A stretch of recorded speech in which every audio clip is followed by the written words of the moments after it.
सामान के साथ आप लोगों को नीक लगवा रहे थे, तो मैं भी चाहूंगा कि इन्होंने जब नीक लगाया है तो मैं नेक लगाने में कंजूसी क्यों करूं। इसलिए मैं चाहूंगा कि मेरे भाई ने आर्य समाज को अच्छा लगने की बात कही है। वैसे भोजपुरी मैं समझता खूब हूं और मैं बोल लेता हूं थोड़ा बहुत भाई ध्रुव जी के मेहरबानी से, लेकिन इस समय नहीं बोलूंगा।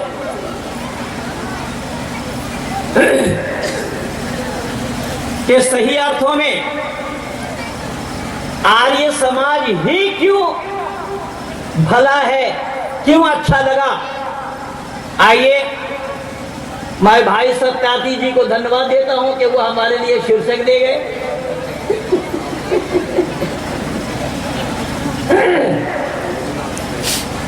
तो इन्होंने जो कहा है वो सही है या गलत, मैं इसी का ही पड़ताल आप लोगों के सामने में एक एक करके रखने का प्रयास कर रहा हूं।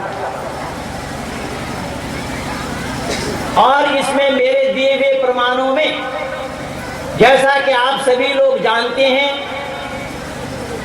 कि मुझे पूछने की आदत है, आप लोगों से पूछूंगा और कहीं भी मेरे दिए हुए वक्तव्य में आप लोगों को झूठ मालूम पड़े, मिथ्या प्रतीत हो, तो जरूर आप लोग मुझे भी रोकने का प्रयास करना, क्योंकि झूठ को सुनना नहीं चाहिए।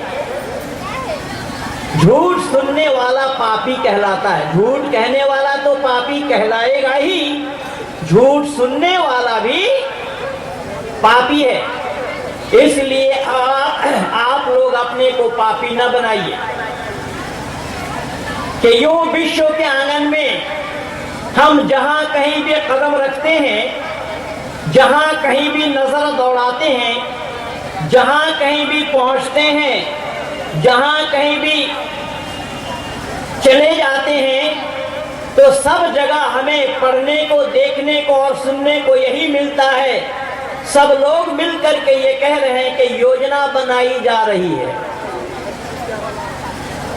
वैसे माताओं की तरफ से आवाज आ रही है, आप लोग थोड़ा सा शांति का दान दें। पर भले ही इन्होंने किस अर्थों में कहा ये मैं नहीं जानता, लेकिन परमात्मा के पास पुरुषों से मर्यादा महिलाओं का ऊंचा नहीं है। जब परमात्मा के पास नहीं है तो दयानंद कहां से ले? ये दयानंद नहीं, वो दयानंद भी नहीं लाए थे। खैर, मैं सुना दूंगा कि परमात्मा के पास मर्यादा क्यों नहीं है। ये तो कहीं कहवाई बात सुनाते हैं लोग। कौवा कान ले गया, कौवा के पीछे भागने लगते हैं। लोगों ने कभी भी विचार करके नहीं देखा। ऋषि दयानंद ने अपने अमर ग्रंथ सत्ता प्रकाश के नवासम उल्लास में क्या लिखा है, और यहाँ पर पुरोहित वर्ग बैठे हैं बड़े तादाद में, इसीलिए मैं जानबूझ करके सुना रहा हूँ। सुन लेना कान खोलकर। ऋषि वरदेव दयानंद ने अपने अमर ग्रंथ सत्या प्रकाश, यह बात भी मैं आप लोगों को बता दूं, जिस सत्या प्रकाश पर मौलाना अग्निवेश के बहुत सारे अनुयायी आपके चंपारण जिला में हैं। सुन ले कान खोलकर। मौलाना अग्निवेश इसी सत्या प्रकाश पर प्रतिबंध लगाने के लिए दो मुसलमानों का नाम देकर, जो उनके बंधुआ मजदूर मुक्ति मोर्चा के सदस्य हैं, एक का नाम है उस्मान गनी और दूसरे का नाम है खलील खान, इन दोनों को खड़ा करके दिल्ली के 30 हजारी कोर्ट में केस दायर किया था। उस केस को दिल्ली हाई कोर्ट से मैं ही जीता हूँ, और वो उसका सारा प्रमाण, इसलिए मैं आज बैग लेकर के आया हूँ कि वो दिखाऊंगा आप लोगों को कि मैं इस 3D DVD के माध्यम से वो सत्ता प्रकाश क्या है, सत्ता प्रकाश केस क्या था, सत्ता प्रकाश केस को मैंने कैसे जीता है, ये सारा प्रमाण और खजाना मैं आप लोगों के लिए लाया हूँ। मैं निवेदन कर रहा हूँ, मेरी शब्दों पर ध्यान दें, मेरी बातों पर ध्यान दें। मैं क्या बोल रहा हूँ कि अमर ग्रंथ सत्या प्रकाश के नवासम उल्लास में ऋषि दयानंद लिख रहे हैं कि मनुष्य जन्म कब मिलता है, तो मनुष्य जन्म उस समय मिलता है जब पाप और पुण्य दोनों बराबर हो जाता है। शब्द पर ध्यान देना भली बात। और यहाँ पर मेरे बहुत सारे पुराने मित्र मंडली बैठे हैं, इसीलिए मैं जानबूझ करके बोल रहा हूँ। और ये कर्मकांडी विद्वान है सब, भले ही इनके गुरु को कर्मकांड कराना या संध्या का मंत्र बोलना ना आवे, लेकिन ये लोग सब कर्मकांडी हैं। सुनना मेरी बातों को ध्यान से, क्योंकि मैं आज से नहीं आ रहा हूँ चंपारण में मैं आ रहा हूँ 1983 से। एक एक को दबा करके, क्योंकि मैं बंगाल प्रांत का रहने वाला हूँ, चावल खाने की वृत्ति है। दोनों समय पतीला भर के चावल बनाते, वैसे चावल खाते तो आप लोग भी हैं, लेकिन हमारे यहाँ आइटम कुछ और होता है। चावल बनाते पतीला भर कर, एक दाना दबाते हैं, पूरा पतीला का पता लगा लेते हैं। चंपारण जिला को भी मैं ऐसा ही दबाया, एक दाना दबा करके पता लगाया कि शायद जिन्होंने अपने को कर्मकांडी विद्वान के गुरु कह रहे हैं, उनको भी संध्या का पूरा मंत्र याद नहीं है। 19 मंत्रों में से अगर मैं 24 गलती न निकाल दिया तो मेरा नाम मत लेना। 19 मंत्रों में 24 गलती निकाल दूंगा मैं। इसलिए सुनना, ऋषि दयानंद क्या लिख रहे हैं। ऋषि दयानंद लिख रहे हैं कि पाप और पुण्य जब दोनों बराबर हो जाता है, सत्यार्थी सुनना ध्यान से, पाप और पुण्य जब दोनों बराबर हो जाता है तो मनुष्य जन्म मिलता है। और मनुष्यों में 3 क्वालिटी है। कितने क्वालिटी है? 3, पुल्लिंग, स्त्रीलिंग और नपुंसकलिंग। समझते हैं आप लोग? भाई नपुंसकलिंग समझते हैं? वैसे ही भले ही बिहार में समझ में ना आवे, दिल्ली में जाइए, हर इंडेक्स में मिल जाएंगे।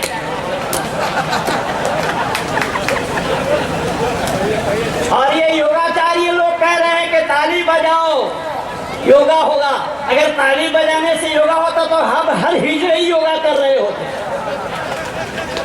ये सब हिजड़ों के बाप है, ये जितने भी रामदेव फामदेव जितने भी ये सब लगे हुए हैं, सब पाखंडी है। मैं निवेदन कर रहा हूं, सुनना ध्यान से मेरी बात। ऋषि दयानंद कह रहे हैं कि उन पाप और पुण्य जब दोनों बराबर हो जाता है तो मनुष्य जन्म मिलता है। पर मनुष्यों में 3 क्वालिटी होती है। एक होता है पुल्लिंग, दूसरा है स्त्रीलिंग और तीसरा है नपुंसकलिंग। ये जो 3 लिंगों में भेद हुआ है, वो भी कर्मों के आधार पर भेद हुआ है। अगर समान पाप और पुण्य बराबर हुआ तो मनुष्य जन्म, उसमें से अगर पुण्य किसी का ज्यादा है तो पुरुष, पुण्य थोड़ा कम है स्त्री, और उससे भी पुण्य कम हो तो फिर छक्का पंजा।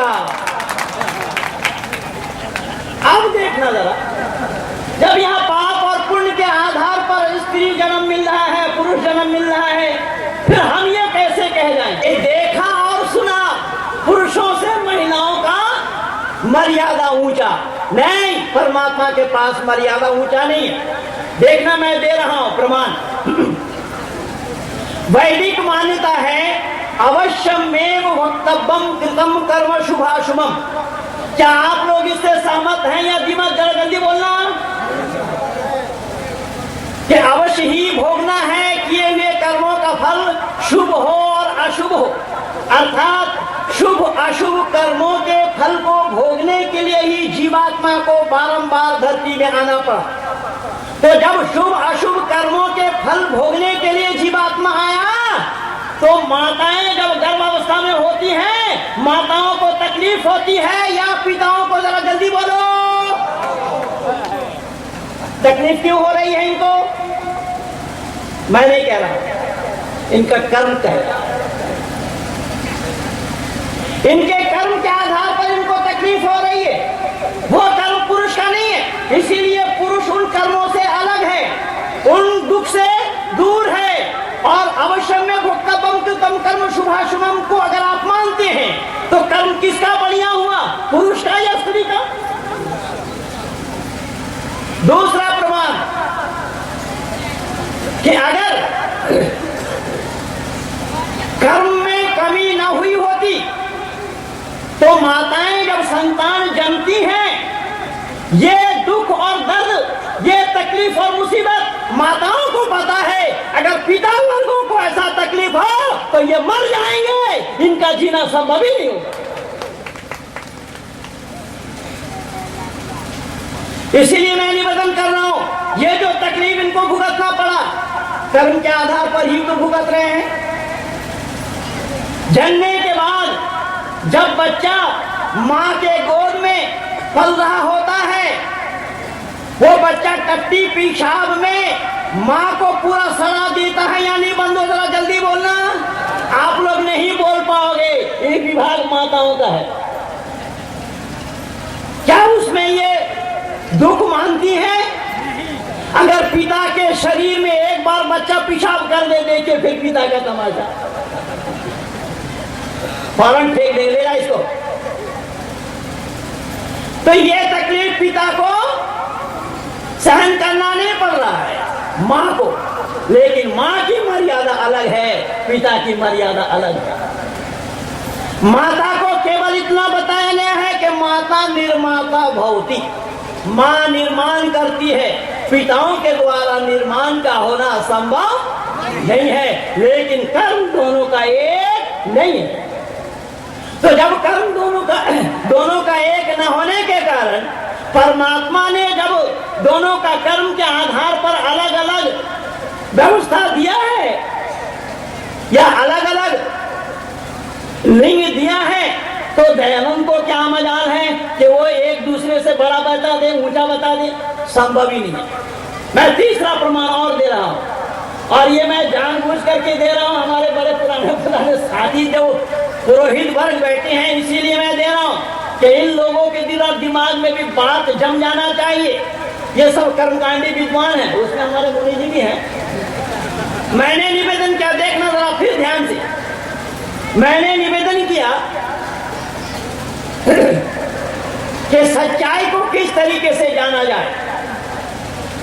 मां निर्माण करती है तो मर्यादाओं में क्या कहा है हमारे शास्त्रकारों ने कि मां की मर्यादा क्या है? बोले धरती से भी भारी है। क्या बोला? अरे बोलो तो सही। आप लोग शायद असंतुष्ट हो रहे हैं मेरे ऊपर कि ये धरती से भारी है, तो हम लोगों का कोई नंबर ही नहीं है क्या? अरे मैं वकील तो आप लोगों का ही ठहरा। ये संजय बाबू, देखना जरा विचार करके कि मां की मर्यादा क्या बोला? जरा स्वर से स्वर मिला करके बोलिएगा, मुझे भी अच्छा लगेगा। धरती से भी भारी है। और पिता के लिए क्या क्या कहा? पिता के लिए कहा आकाश से भी ऊंचा। क्या बोला? आकाश से भी ऊंचा। इसीलिए फिर मैं निवेदन कर रहा हूं, हो सकता है धरती का वजन करना संभव हो, पर आकाश से ऊंचा जाना संभव। जल्दी बोलो। आकाश के माने है खाली जगह। कहां जाओगे आप? तो मर्यादा में मां आगे आई या पिता आगे आई? फिर महिलाओं का मर्यादा ज्यादा का क्या मतलब? परमात्मा का ये विधान नहीं, लेकिन परमात्मा ने केवल और केवल दोनों की मर्यादा को अलग अलग बताया है कि दोनों को चाहिए अपनी मर्यादा को निभाए। अगर दोनों ने अपनी मर्यादा को नहीं निभाया तो संतान कभी भी अच्छे, अरे बोलो तो सही, नहीं बन सकते। कारण हमारे पूर्वज पहले संतान बनाया करते थे, और वेद में आया है राष्ट्र को प्रजा चाहिए। वहां पर संतान भी नहीं है, राष्ट्र को क्या चाहिए? प्रजा। तो राष्ट्र को प्रजा चाहिए, और फिर भी हमारे पूर्वजों ने संतान बनाया। और आज हम लोग क्या बना रहे हैं? लड़के। बिहार में नहीं, बिहार को छोड़, क्या कहा जाता है? क्या बनाया गया? क्या बना रहे हैं आप सभी? लड़के, यानी लड़ करके जिसको बनाया जा रहा हो वो लड़के, यानी पति पत्नी में इत्तेफाक नहीं है। तो जब पति पत्नी में इत्तेफाक नहीं है, संतान का अच्छा होना, अच्छा बनना संभव है? संतान को बिगाड़ा है हमने अपने हाथों से। उसके लिए जिम्मेदार उसके लिए दोषी पिता भी है और माता भी है। कुछ लोगों का ख्याल है, कुछ विद्वान जन भी कहा करते हैं, मैंने बड़े बड़े आचार्यों से भी सुना कि पुरुष वर्गों को अगर दुनिया से खत्म कर दो फिर भी दुनिया बची रहेगी। बोले महिलाएं दुनिया बना देगी। अरे महिलाएं बना तो देगी, लेकिन महिलाओं को रतिदान किसने दिया, पुरुष ने या सूर्य ने? तो पुरुष के बिना संतान बनाना महिलाओं के लिए कैसा संभव होगा? इसीलिए फिर मैं निवेदन कर रहा हूं,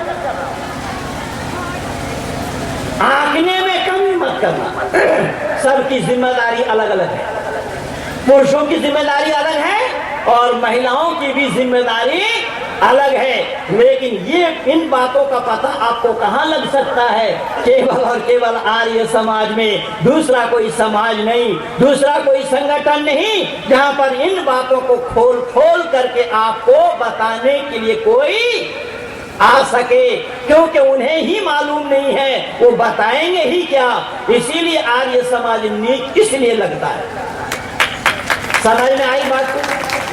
वैसे खैनी झाड़िए मत, मैं मांग भी नहीं रहा हूं खैनी।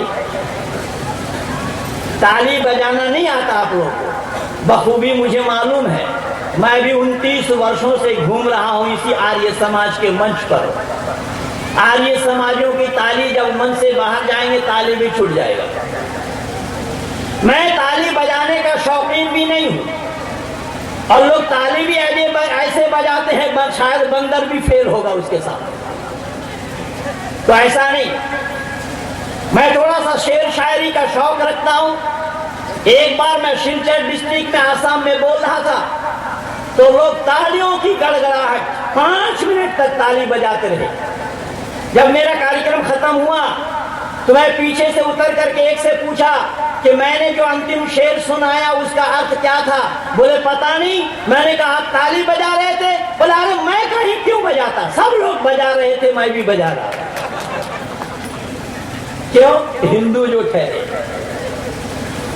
इनके पास अकल नाम की कोई चीज नहीं है। इसीलिए आर्य समाज अच्छा क्यों लगता है? चलते चलते आप विचार करते जाएं। मैंने निवेदन किया कि विश्व के आंगन में हम जहां कहीं भी पहुंचे, जहां कहीं भी कदम रखा, सबने मिलकर के यही कहा, ये बताया कि योजना बनाई जा रही है। क्या बोला?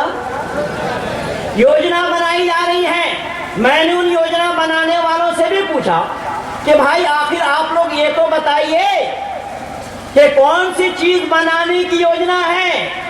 तो उन योजना बनाने वालों में से किसी ने जवाब दिया हमारे पास माचिस बनाने की योजना है, देशलाई बनाने की योजना है।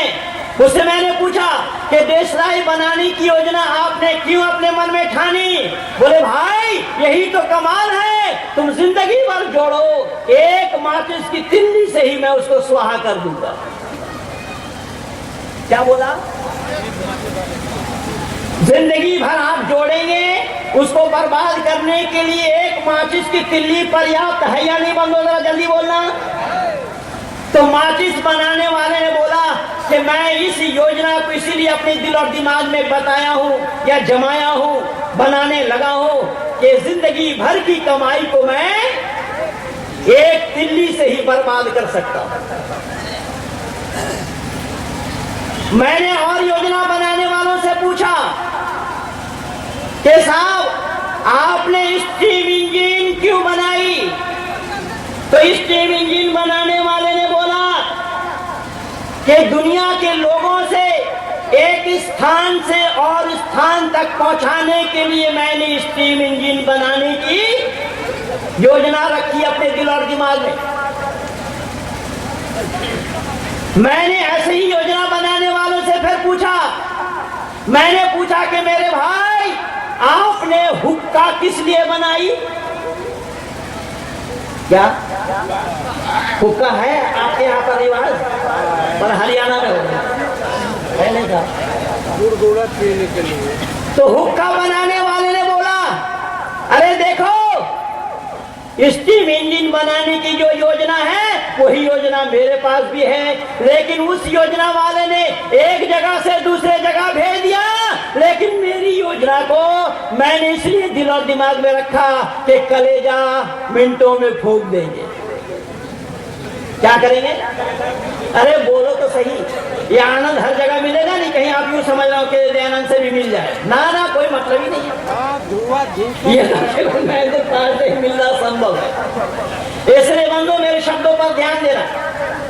मैंने निवेदन किया और योजना बनाने वालों से कि आपके पास क्या योजना है, तो किसी ने बोला हमारे पास एटम बम बनाने की योजना है, किसी ने बोला हाइड्रोजन बनाने की योजना है, किसी ने बोला ऑक्सीजन बनाने की योजना है, किसी ने बताया कि F-16 बनाने की योजना है, किसी ने कहा F-18 बनाने की योजना है, किसी ने F-16 किसी को दिया है तो किसी को F-18 देने की भी योजना रखता है।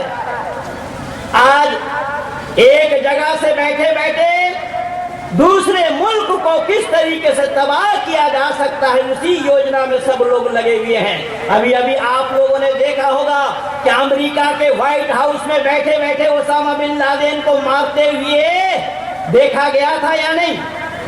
अरे बोलो तो सही, फिर मैं बिहारी बोलूंगा, फिर खफा मत होना। ये आंखों देखा हाल मैं बता रहा हूं, क्यों संजय बाबू? ये मैं आंखों देखा हाल बता रहा हूं। व्हाइट हाउस में बैठे बैठे अमेरिका का राष्ट्राध्यक्ष देख रहा था कि नहीं ओसामा बिन लादेन को मारा जा रहा है, किसी और को। उस शव को नाप करके देखा गया कि 6 फुट कितना इंच है, जल्दी बोलो।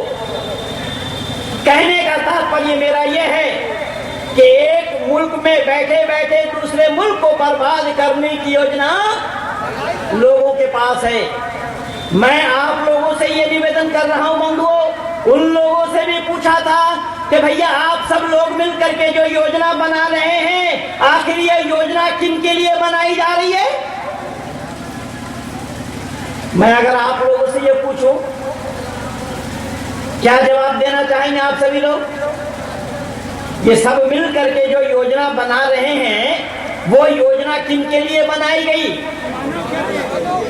देखिए भाई, ध्रुव जी हमारे बड़े पुराने साथी हैं और मेरे ऐसे विचारों को ये कई बार सुन रखे हैं, इसीलिए इन्होंने देर न लगाते हुए फौरन कह दिया कि योजना बनाई जा रही है मानवों के लिए। सहमत हैं आप सभी लोग? ध्रुव जी के इन बातों से आप लोग सहमत हैं भाई? पीछे वाले लोग नहीं है, क्योंकि ये बिहारी जो ठहरे, इनको सुनना नहीं है ना समझना है।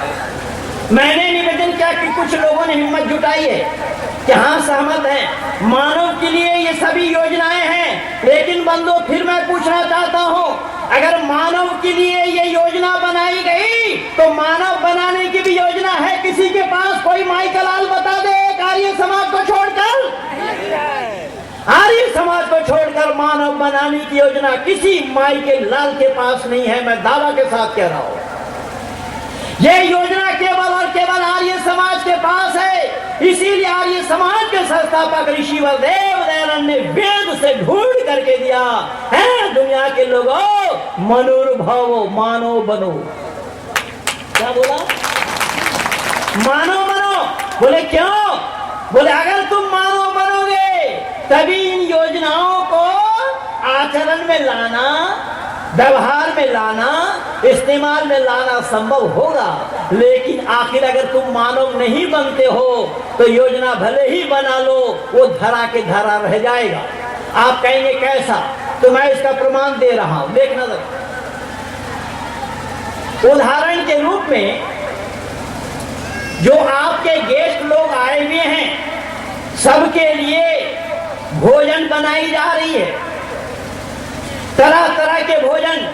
और मैं तो आप कार्यकर्ताओं को देखकर, माने हमारे दोनों मुखिया जी यहाँ बैठे हैं, इनके सामने इनकी तारीफ मैं क्या करूं कि मैं देख करके हैरान हो रहा हूं कि सवेरे, सुबह सवेरे 10 बजे से भोजन खिलाना चालू हो जाता है और अभी भी वो लंगर खत्म नहीं हुआ। इससे अंदाजा लगा लीजिए। लेकिन उसमें भी कुछ लोगों को भोजन कराने में अगर लेट हो जाते हैं तो वो भी अपने से बाहर हो जाते हैं। ये दुर्भाग्य की बात है। इतने लोगों की व्यवस्था करने कराने में हम अपने घर में ही 2 परिवार की व्यवस्था नहीं कर पाते। इतने पूरी व्यवस्था जो हमारे अधिकारी वर्गों ने बच्चों को लगा रखा है कि हमारे विद्वान जनों को किसी को कमी आनी नहीं चाहिए, 2-2, 3-3 बच्चे सबके पीछे लगे हुए, क्या चाहिए आपको? अरे हमारे बाप दादाओं ने कोई आप लोगों के पास खजाना जमा करके गए थे क्या जो हमारी ये सेवा हो रही है? कम से कम इतना तो सोचना चाहिए था किसी को। मैं निवेदन कर रहा हूं, सुनना मेरी बातों को ध्यान से, कि आपने सामान बना लिया खाने के लिए, मेहमान नवाजी के लिए, मेहमानों की खातिरदारी के लिए, और कहीं आपका खाने वाला मेहमान कीचड़ में सना हुआ हो तो क्या करेंगे? वो भोजन नहीं खिलाएंगे। क्यों? उसको नहला धुला करके नहीं खिला सकते? हमारे बाबूजी कह रहे हैं मन नहीं करेगा। भाई उसको भूख लगी है तो उसके बाप का भी मन करेगा। इसलिए सुनिए मैं क्या बताना चाह रहा हूं, वो बात सुनिए।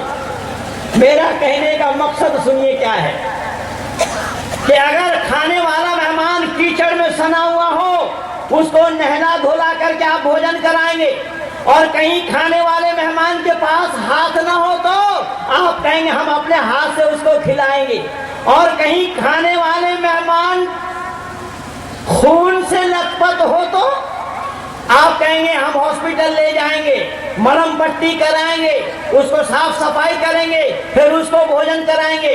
अब फिर मैं पूछ रहा हूं, खाने वाले मेहमान के पास अगर जुबान ना हो तो? संजय बाबू जल्दी बोलिए। खाने वाले मेहमान के पास अगर जुबान ना हो तो खाना धरा के धरा रह जाएगा या नहीं? बंधु जरा जल्दी बोलना। यहाँ पर भी बात ठीक हुई है कि दुनिया के लोग सब मिलकर के योजना तो बना रहे हैं, योजना बनाई जा रही है मनुष्य मात्र के लिए। अगर मनुष्य न बनाया गया हो तो योजना भी धरा के धरा रह जाएगा, जैसा कि भोजन धरा के धरा रह गया। समझ में आ रही है बात कुछ? जैसा भोजन धरा के धरा रह गया, अगर मानव नहीं बनाएंगे तो सभी योजना धरा के धरा रह जाएंगे।